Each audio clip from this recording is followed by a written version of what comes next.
A Associação Comercial e Industrial questiona a quantidade de imóveis tombados em Ribeirão Preto. 36% estão parados e em condições precárias. A CIRP levou o caso ao Ministério Público e cobra mais transparência do Compac. A CIRP procurou o Ministério Público em atenção aos associados que estão preocupados com a maneira com que o Compac tem decretado os tombamentos na cidade. A entidade solicitou à Promotoria de Habitação e Urbanismo que cobre mais transparência do Conselho de Preservação do Patrimônio Cultural nos processos de recuperação das edificações. Há processos que estão se arrastando há anos, trazendo prejuízos muito grandes para a própria cidade e obviamente, para os proprietários de imóveis. E o que eu acho que é pior, daí o nosso pedido de mais transparência nos atos do Compac, é que nós não sabemos que critérios são utilizados para que seja feito um tombamento. Ou seja, um grupo de pessoas se reúne numa sala, decide que o imóvel vai ser tombado e a cidade não sabe por quê. A Associação Comercial e Industrial de Ribeirão fez um levantamento que aponta 244 imóveis tombados na cidade e desses, mais de 120 só na região central. Do total, 36% estão em condições precárias. Se nada for feito, eles podem se deteriorar e acabar com o tempo. Além dos prejuízos financeiros para os proprietários, eu acho que a cidade perde muito. A cidade perde demais porque, por exemplo, um imóvel como esse, como o Palacete Camilo de Matos, poderia ter uma destinação social, poderia ter destinação cultural, poderia ser uma nova loja, um café, algo assim. E a cidade perde com isso. E o centro, eu acho que a gente tem que olhar com muito mais cuidado quando fala para o centro da cidade, porque é um local que está começando a sofrer um processo de desertificação. O Palacete Camilo de Matos, que fica na esquina das ruas Duque de Caxias e Tibiriçá, no centro, é de 1922. Ele foi tombado em 2007 e 10 anos depois, comprado por dois amigos sonhadores e apaixonados pelo imóvel. O sócio do Ricardo faleceu antes de ver o casarão restaurado. E ele não desistiu. De pouco em pouco está descobrindo as relíquias do local. Em cada parede dos cômodos, encontra a identificação de cores e gravuras. Então é um trabalho que gera um cuidado e uma paixão, né? Bem, a hora que você começa a cuidar, começa a pegar gosto pela coisa, você vai se envolvendo mais fundo e foi o que aconteceu nos últimos 2 anos. Foi um envolvimento técnico que aparentemente a casa está abandonada. São 2 anos de pesquisas pirotécnicas aqui que nós achamos gravuras escondidas que foram verdadeiros achados. O que você pretende fazer com a casa depois de pronta?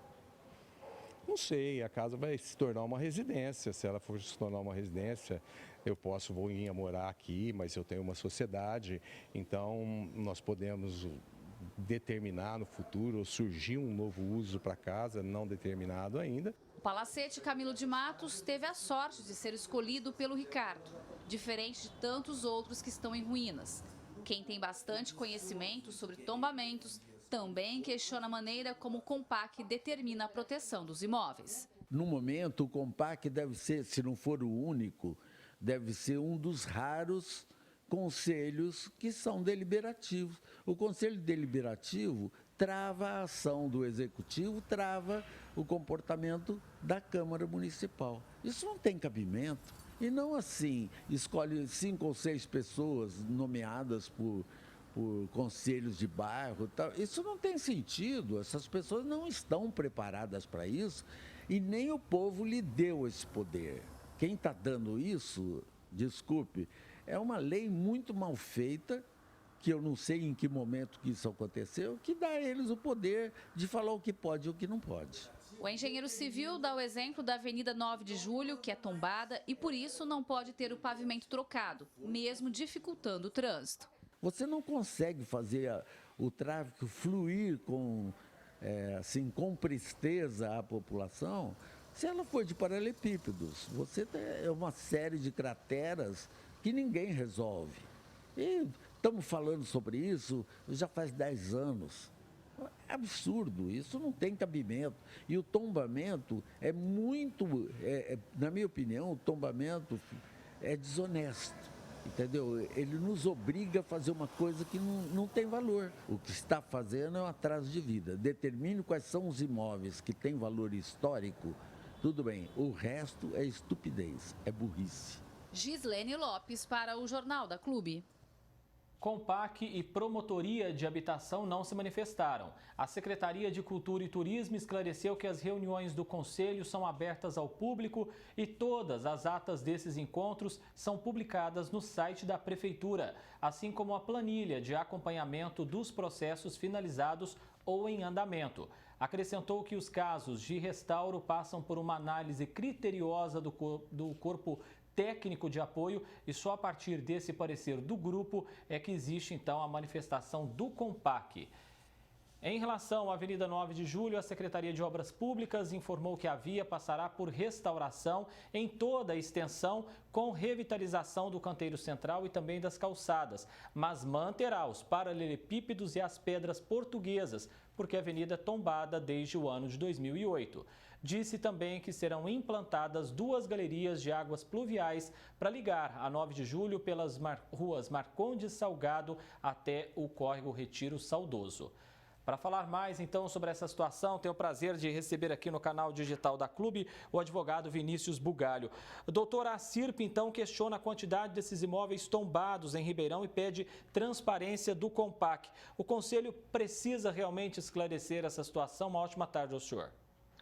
Boa tarde, André Costa, da querida Franca do Imperador, bicentenária cidade, e a todos que assistem ao Jornal TV Clube. Realmente, a CIRP saiu na frente da história, reuniu-se com o respeitável integrante do Ministério Público e abordou uma questão gravíssima, que é essa talvez irregularidade ou desvio de finalidade nos tombamentos. Lembrando-se que tombamento, por força do artigo 216, parágrafo 1º da Constituição Federal, possui algumas regras e regramentos e, pelo visto aí, a inconstitucionalidade. Bem, doutor, a Prefeitura também tem responsabilidade nas aprovações desses prédios tombados, não?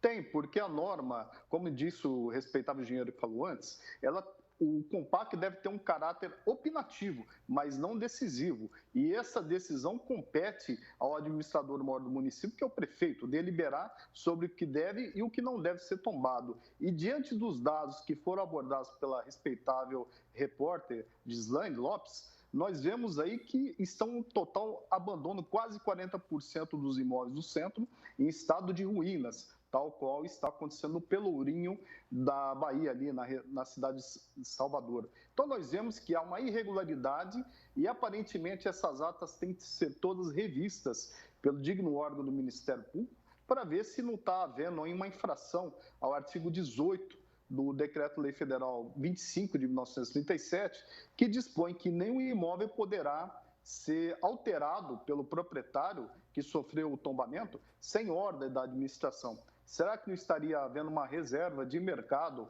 com esses tombamentos? Com a palavra, o respeitável órgão do Ministério Público do Estado de São Paulo. Bem, um levantamento da CIRP, doutor, aponta então que 36% desses imóveis tombados estão em condições precárias aqui em Ribeirão Preto. Quais as consequências disso para uma cidade como Ribeirão?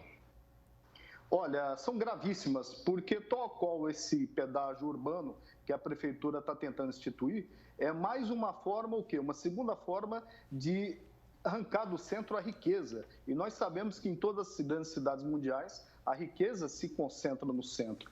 Ao tratar dessa forma imóveis e os colocando na ruína e não deixando o progresso chegar, é sinal de que a administração pública está fazendo vista grossa ao progresso e destruindo o que melhor há numa cidade, que a cultura, a riqueza que se externa através de imóveis que realmente preenchem os 5 incisos do artigo 216 da Constituição Federal. E que me chamou a atenção é que são praticamente 40 imóveis que foram tombados no Distrito Bonfim Paulista. Pergunta-se para que e para quem houve o interesse de tombar esses imóveis. Algo muito esquisito aconteceu nessas atas e certamente o Ministério Público estará investigando com muita propriedade com o auxílio da respeitada Associação Comercial de Ribeirão Preto. Doutor Vinícius Bugalho, advogado, muitíssimo obrigado mais uma vez pela sua presença aqui no Jornal da Clube. Muito obrigado, uma boa tarde a todos. Até a próxima, doutor.